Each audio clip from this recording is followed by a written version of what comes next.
The nation is celebrating its 76th Independence Day today.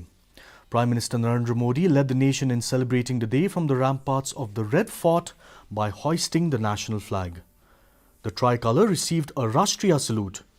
The hoisting of the national flag was synchronized with the 21-gun salute fired by the valiant gunners of the elite 8711 Field Battery ceremonial.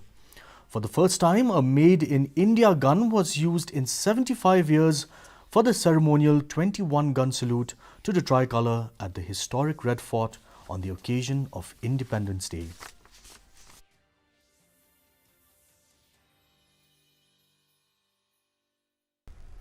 Hindustan का कोई कोना ऐसा नहीं था,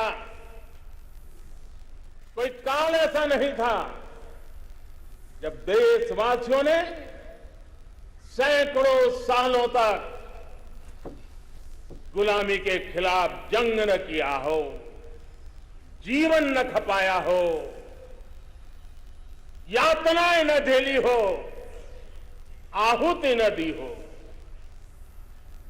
आज हम सब देशवासियों के लिए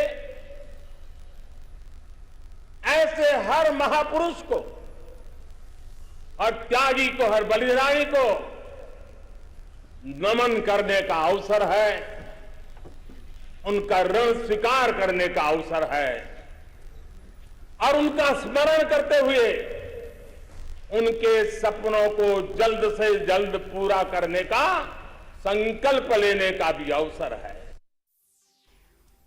Meanwhile, addressing the nation on Independence Day,